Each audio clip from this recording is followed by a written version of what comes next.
Yo, welcome to Out of Time. I'm Peanut. This is Troy, and we're Yo. still. Where is it at? We're not paying for that. Not No. yet. Not yet. Not No, yet. no, no. That's far beyond Yo, our and tonight budget. we're talking about what? We are talking about historical events that have directly impacted your life in some way. Yes. So, what's the historical relevance of it that has Yeah, done something to you? yeah, and I mean, like we're talking about something that's changed your life, within your 80 years of living, Troy. Like we're talking about the moments that in history that have completely changed our lives. And I'm gonna start off with you first because I feel like yours is gonna be way smarter than mine. No, no, no. I'm like zipper jackets. No, this is my opportunity to let my nerddom flag fly. Let's get nerdy, dog. Let's get nerdy. So, So, the first one is when I was a kid, 10 years old, 12 years old. I remember watching the nightly news because I was one of those weird kids that would occasionally watch the nightly news. there wasn't much for us to watch, anyways. Right. You had, like, From the 10 three channels. stations you could get. Yeah. But, and I would listen to the news on the radio in the morning when I got ready for school and shit like that. So I've always been kind of a newsie. But the thing, it led me to kind of join the bandwagon with being anti-communist. Oh shit! So kill a commie for your mommy. Oh, Remember we the went movie? straight to the communists. Yes. So we went straight to the communists. So it was like, G.I. Joe and flying the flag, and a good man, joins the army, that kind of stuff. Kill a commie for your mom. Yeah, I want to be the first kid on the block to kill a commie for my mommy. Yeah, Yeah, me too, man. I was like, yo, and like Red Dawn. I remember Oh, Red Red Dawn. Dawn, Like, yeah. that was a pivotal moment in my childhood because all the dudes I grew up with, we were all had these pacts. Like if the Soviets start paratrooping guys onto us in central Alabama, they're gonna the fly Soviets across the decide country. that they're going to invade central Alabama as a priority target with paratroopers. So, but if that ever was to happen, we had this whole pact, like we were going to take to the hills and we were going to stash food here and stash food there. A lot of hills to stash food in. For Yeah, sure. so we were going to put up a resistance. So yeah. the long and short of it is, I grew up thinking like I was going to join the army, and that's what a good guy does. Right. And then the Berlin Wall fell Mm. the year I was graduating high school. Yeah. And then I discovered chicks. Oh yeah. And yeah. then I was like, and I heard like they were demobilizing all these people from the army. And like they were like start talking about scratch and ROTC programs, ROTC programs. They were talking about just severely cutting the military, like instantly. Yeah. As soon as like 1991. Yeah. As soon as the Berlin Wall fell, they're like, we they don't were need to fight anymore. Yeah, and then the Soviet Union collapsed, and I think it was 91. Yeah. And it was like, we don't have anybody to fight, so we're going to demobilize this giant military we have. Stupid. So I was like, you know what? I'm going to go to college and I'm going to chase some girls. Yeah. As soon as the Berlin Wall fell, like, and but that totally changed the course of my life. yeah, no, that So anyway, so that was it. China was over there like, that's actually one. That's a real good one, because that was part of mine too. The Cold War, the falling of the Berlin Wall, which was huge when we were kids. I remember being a kid, and remember we used to have bomb drills. Oh yes, duck and cover. We used to, like that would help us anyways. That shit ain't helping shit. But I remember how serious it used to be, and I remember how much of a life-changing moment it was for us. At least you being 80 years old. I remember that the fall of the Berlin Wall was a symbolic moment in history. So yeah, I agree with that. Yeah, I'm gonna go with something a little more, and mind you, maybe I'm corny, maybe I'm being easy, man.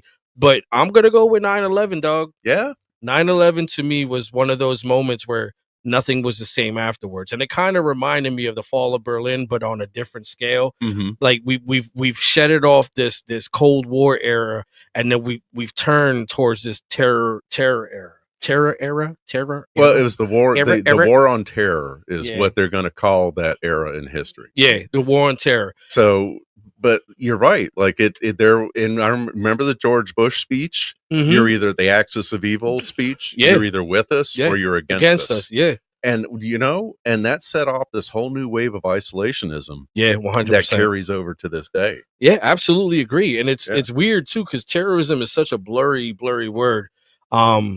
And listen, I remember I was working we used to clean houses, and I remember people running clean by out the houses. Yeah, not like that.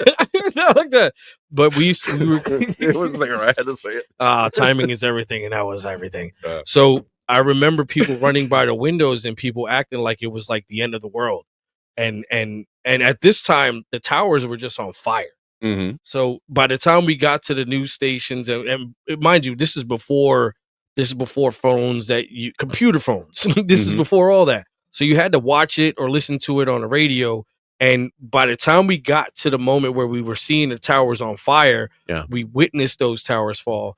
And I remember this gut-wrenching feeling that I felt. And I knew from that point forward, my life has changed. The world's life has changed after that. I was working. I actually had that day off. I believe it was a Tuesday. It was during the work week. Yeah. But I had that particular day off because I just worked that weekend. So I had planned to hike up to the top of like a local mountain. Well, what passes for mountains in northern and central New Jersey. Yeah. So, but I was going to hike up to the top of the mountain, and I woke up and I remember seeing the TV with the plumes of smoke. Yeah, that was crazy.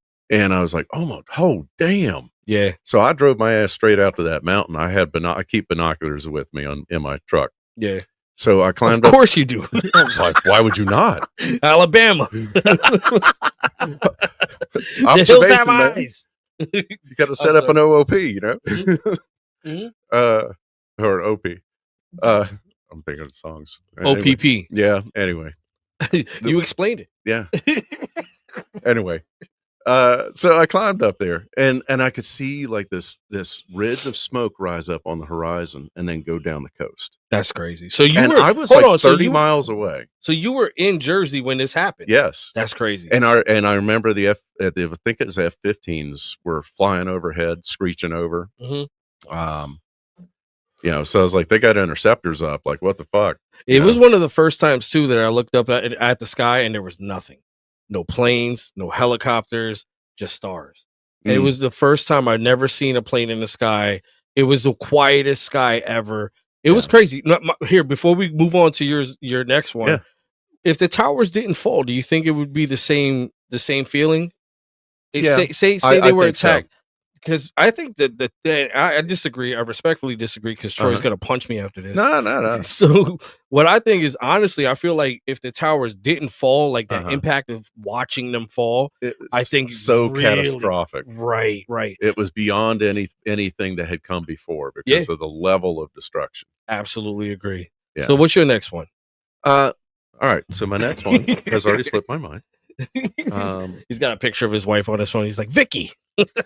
That changed my life. Don't worry, I'll edit that out. Okay. So, Dr. Jenner and the development of vaccines. That's a good one.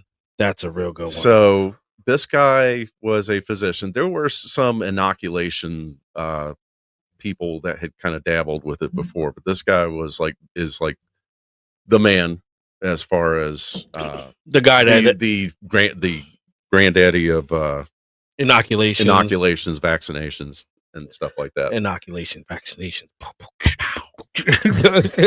But that's what they would do is they would scrape off bits of smallpox pus and put it on you, and I think it was like 10-15% mortality rate versus people who actually got it. I think it was something like 80%. Yeah. So it was like, okay, well, I'm going to roll the dice. I'm going to inoculate all my children and stuff. Put that in my shot glass. Yeah. So we talk about the COVID vaccinations now. It's like, well, 15%. I know where we started. Oh, wait. We got to watch. We can't get too crazy. Oh, okay.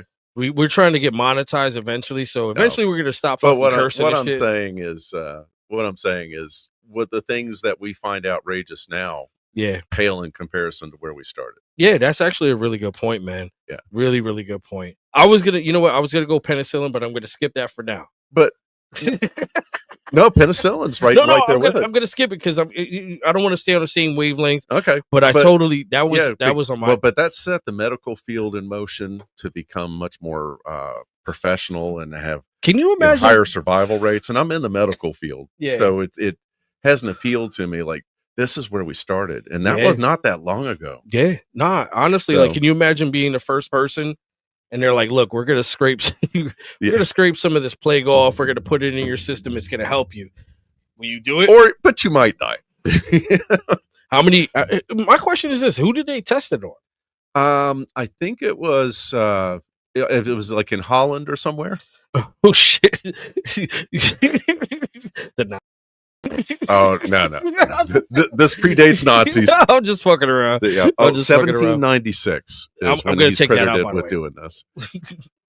So yeah, I honestly, but 1796 he develops the smallpox inoculation. That's fucking crazy. Like who like, it's almost like when you think about like drugs like marijuana, cocaine, like who was the first person to think about smoking a plant and getting high? Yeah. Who was the first person that decided to make an alcohol? Or eat a lobster? Like, eat a lobster. You look at a lobster, you're like, I ain't eating that. It's the ocean's cockroach. Yeah, or an oyster. Yeah. Oyster, crabs, they're all fucking bugs, dog. They're ocean bugs. But yeah, that's a really good one. But that also led to the population boom of the world because now we started living of common ailments, and the population has just, it's exponential, and it's out of control. And again, we get with John Malthus had this theory that there was a carrying capacity of planet Earth. Yeah. And once you reach that carrying capacity, then civilization is going to have to reset itself. Yeah, it's crazy. Yeah. It's crazy because civilization almost looks like a cancer on the Earth if you look at it from afar. Yeah. You see all this green, and then you start seeing cities and whatnot. We have such, and I'm going to get a little Star Trekky here, and I'm not a Trekkie guy. Let's go. Not at all. But let's go. I like the idea that humanity is capable of being more than we are now. Yeah. That we can continue to perfect our social structures to the point that we can become beneficent to our own planet. That's it. Yeah. That way we can in harmony. Yeah. Exactly. It's possible. We can do it. No, we don't want to do it because we're greedy. The indigenous people of the Americas were doing it. They were doing just fine. Well, as we live in a country that consumes what was it, 60-70% of the world's resources? Yeah. And a whole lot of porn. Hey, we make most of that. Thank you. America for life. So my next pick is I'm sticking with the obvious because I'm trying to get to there's a lot that shaped my life within the 32 years of life that I lived. But the one, do your math? I know. 45. I think my next one is going to have to be COVID and the way the world responded to COVID. That's a good one. And having the world kind of just close. Yeah. Like imagine going to Walmart. They're like, nah, we're closed. Someone shit on the floor. When can we come back? Right. We'll figure it out. Right. Yeah. So we're gonna have federal inspectors down here first. So I have 2 kids, and I can imagine like the impact it had on my life is probably minimal compared to the impact that it had on their life. Like they were wearing masks for no reason. Sometimes I don't know. We could talk about it someday off camera. But the way it changed the world, and the way it's still changing the world, is dramatic to me. Like this thing. It's one of those things where it's like you can't ignore that happened. Like you can ignore that, Michael Jackson overdosed, but you can't ignore COVID. You know what I'm saying? One of the things I'm in, as I said, I'm in healthcare, so I see some of the fallout from that, and some of the patients that I see. Yeah, and I can't speak too much into individuals, but as a trend, Charles. No, I'm joking. No, I was just trying to. I just broke the Hippocratic Oath. No HIPAA violations here. I'm just fucking with you. Troy got upset. He's like, I ain't violating HIPAA. I'm joking. I saw a trend that children that had never had behavioral health issues before, right after COVID started, had severe mental illness diagnoses. That's crazy. Severe behavioral issues, and the inability to basically socialize with other children. Do you think? And it was pervasive. And we're talking about poor kids. We're talking about middle class kids. We're talking about upper class kids. It was across the spectrum because those are the formative years of a child's life where they develop those social skills. Yeah. And now we see that being reflected in Oh, this Generation Z or whatever the hell next one is. Alpha, Z, Yeah, I don't Beta? know. This week it's going to be Delta. something. We're on Delta. But like, oh, they can't communicate with other humans. Like they're incapable of it. Well, these were the children that grew up during COVID. That's crazy. Like I never. they're You know what? going You're to have right. a hard time in life. Well, Yeah. give them a break. They'll figure it out. But like, yeah, they've been isolated. Literally, they didn't get those experiences like everyone else did. Shit, I never even thought of it like that. That's a real good take on it, because I was trying to figure out where you're going with it, but now that I see where you're at, yeah, imagine being isolated for a whole year of your life.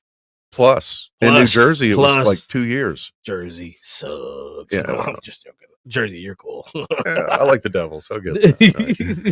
There goes Wally. But yeah, no, I never really thought of it like that, to think about the not just the physical aspect of what COVID did, but the mental aspect of what it did.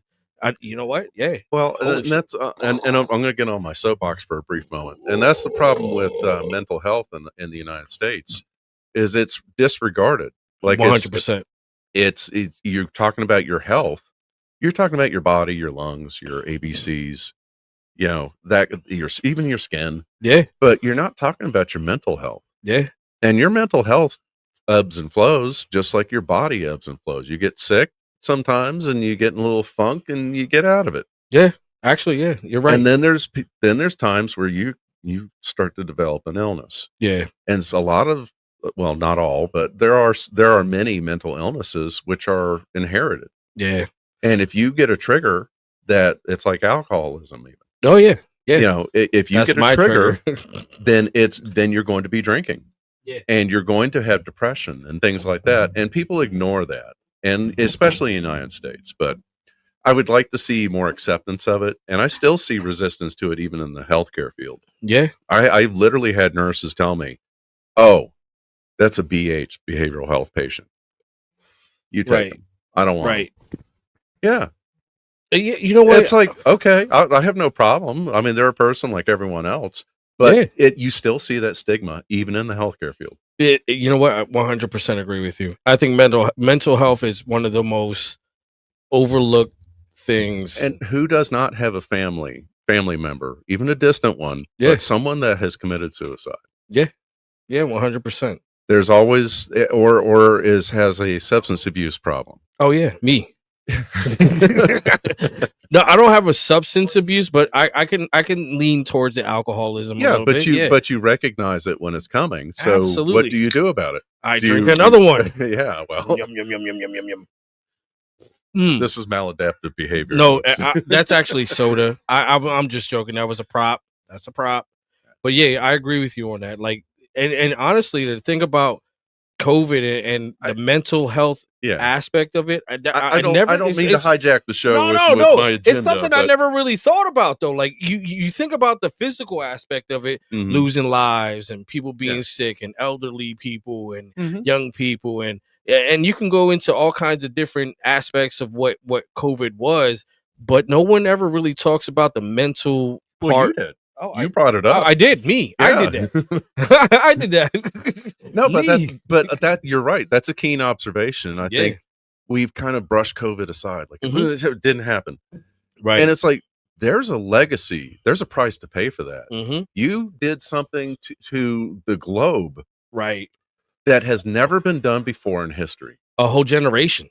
A whole fucking generation. Enforced quarantine across the planet. Yeah. Has never happened to my knowledge in history before. Now there was the Spanish influenza that went around in 1918, which was almost 100 years before, which is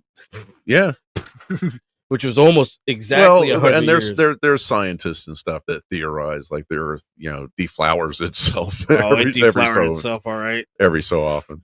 It's crazy. You know what? I'm glad you brought that up. And one of these days, I would love to have just a show about like mental health, because I think that's something that people don't talk about enough. And honestly, we should talk more about it. What's your? Oh, sorry. No. Go ahead. I was gonna say, what's your next one? Oh. I'm looking at the clock. And okay. I don't want to be out of time. No. Okay. This is one that impacts everybody you know. Yeah. The development of the internet. Has changed the world forever. Yeah, it did. I now make a living via the internet. You know what? Fuck, I didn't even think of that one. I never, and I Like, I didn't even think of that never shit. thought I could ever, Fuck. that would even be a thing. Well, we were from the 80s. I mean, you 70s, but we were from the 80s. Yeah.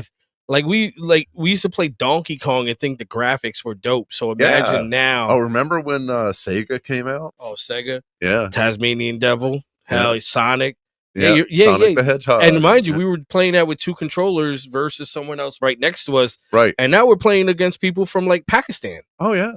Pakistan. Or even like on computers. Like I like strategy games and things like that. So I remember I played this dude in the Coast Guard, and he got transferred all around the country, and I kept playing in the it was a particular battle we were fighting, and we'd send turns back and forth. Yeah. So when he was able to, he'd email me his turn. This is in the early days of gaming. So I was able to talk to him about what it's like to be stationed at Alaska in the Coast Guard. Shit. And, cool shit like that. Or talk to a guy in Australia about the wildfires that are, blanketing his town. Yeah. And watch the news report about it. Koalas. Yeah. Like the burning koalas. I'm not going to pretend to do an Australian accent. Maybe the dingo ate your baby. The dingo ate my baby. Right, mate. No, but you're right. Like, the world's gotten a lot smaller because of this, like, internet. Like, imagine. I think it's awesome, though. I like it. Well, I think it's a double-edged sword. I think too much information could be too much information. Yeah. And listen, I love the internet. I love being I love being able to do things in real time with people that are thousands of miles away. But at the same time, if you look at the way it changed our children. Like my kid, I'm afraid for him to even get on his phone. Who is he talking to? Yeah. What is he watching? What is he doing? Because everything is so accessible now. And there's a lot of predators out there and professional thieves. Yeah. So, and this is like, I know people that love to go to concerts, and my take on that is I'm not going to put myself in an environment where a sociopath is going to be like a shark swimming amongst a school of fish, pickpocketing people. Yeah. Me. And that's what I look like.